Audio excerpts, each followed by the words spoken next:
Segunda de Crónicas, capítulo 35.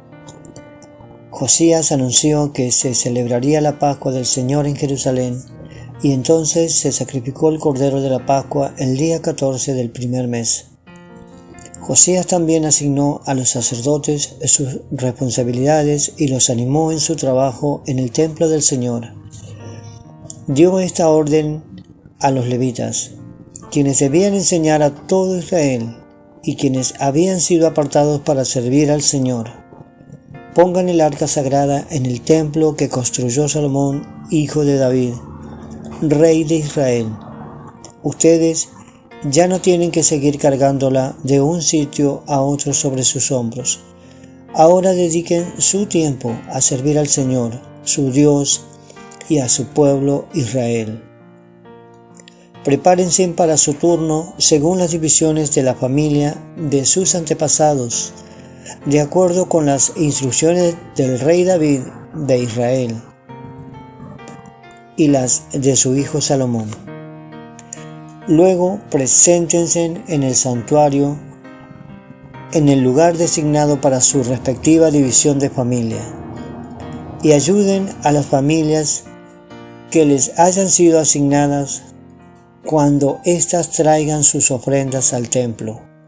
Maten los corderos de la Pascua, purifíquense y prepárense para ayudar a los que lleguen.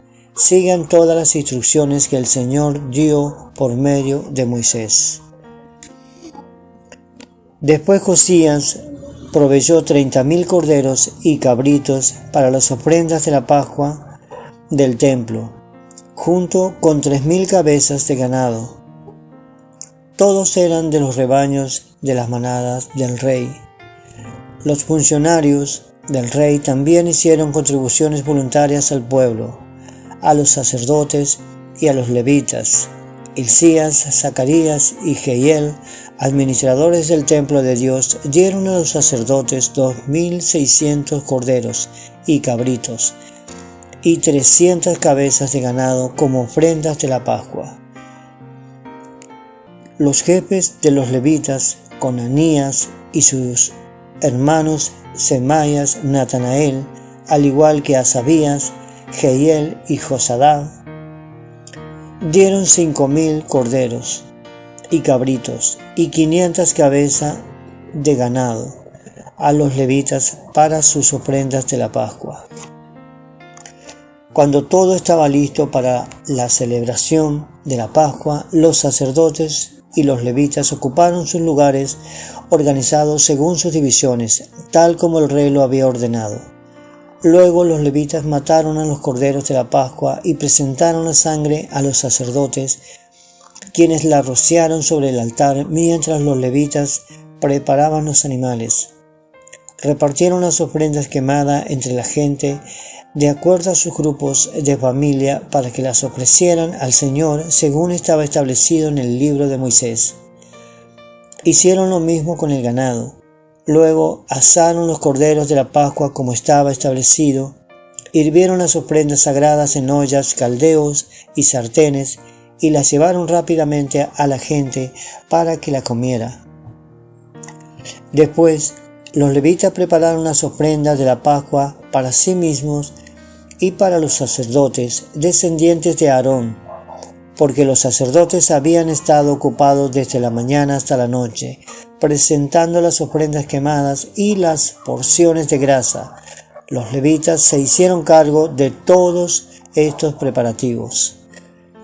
Los músicos descendientes de Asaf estaban en sus lugares asignados y seguían las órdenes que les habían dado David, Asaf, Emán y Jedutum, videntes del rey.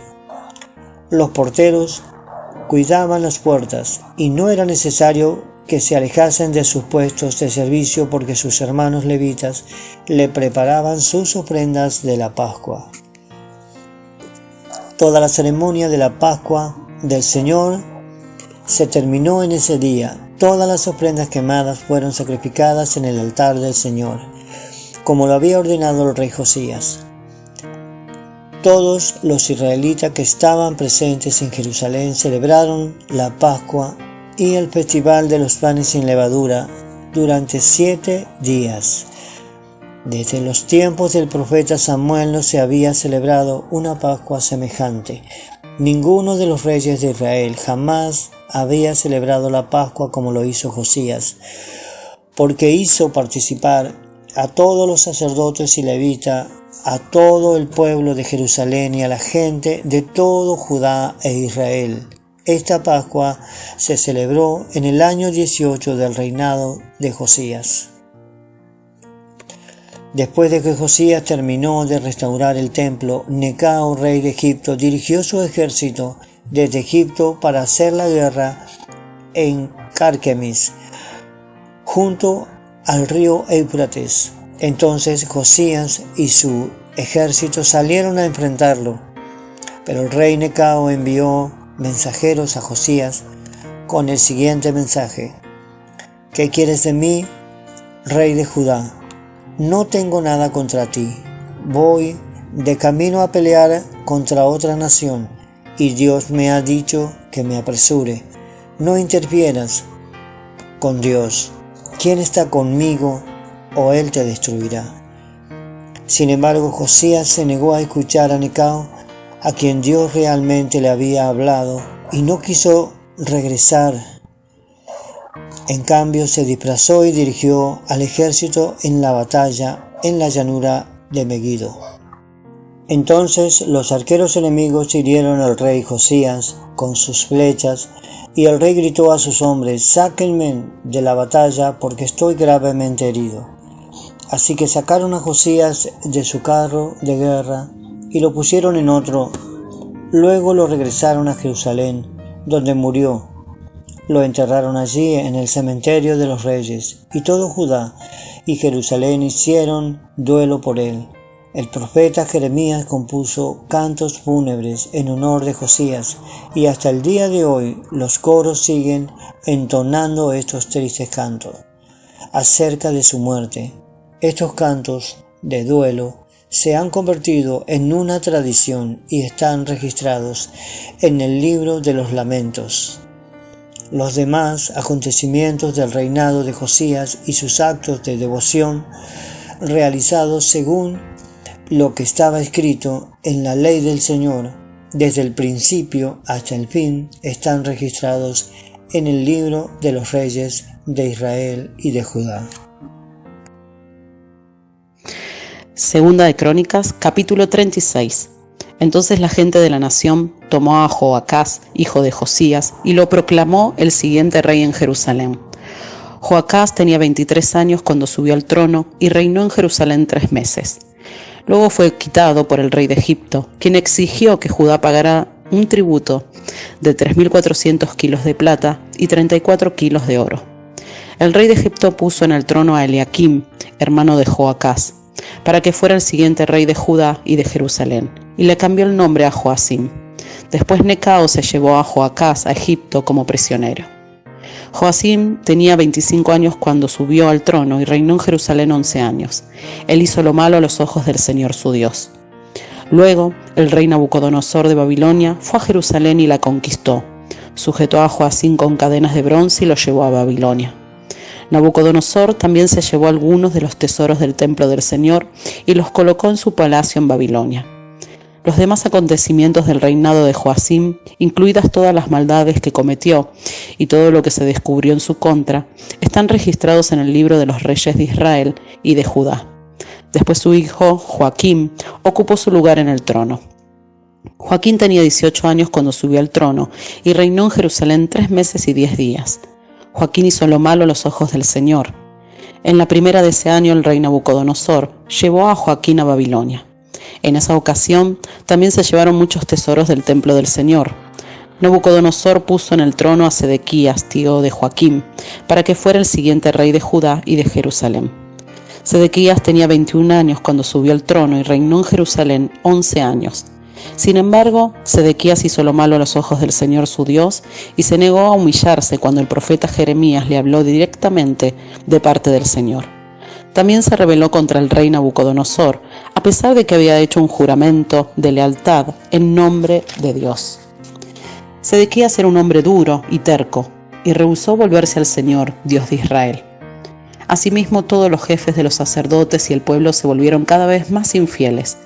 Siguieron todas las prácticas paganas de las naciones vecinas y profanaron el templo del Señor que había sido consagrado en Jerusalén. Repetidas veces el Señor, Dios de sus antepasados, envió a sus profetas para advertirles, porque tenía compasión de su pueblo y de su templo. Sin embargo, el pueblo se mofaba de estos mensajeros de Dios y despreciaba sus palabras. Se burlaron con desprecio de los profetas hasta que el enojo del Señor no pudo ser contenido y ya no se podía hacer nada.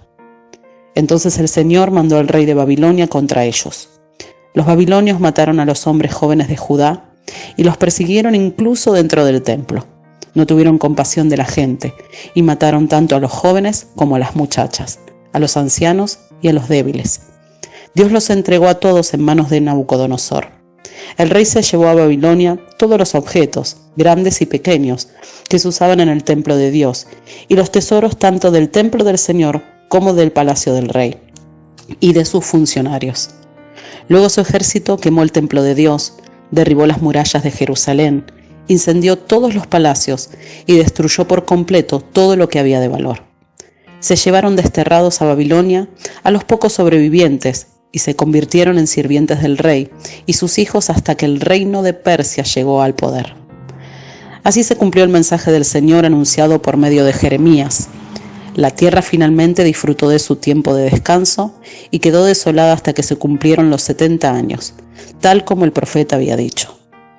En el primer año de Ciro, rey de Persia, el Señor cumplió la profecía que había dado por medio de Jeremías. Movió el corazón de Ciro a poner por escrito el siguiente edicto y enviarlo a todo el reino.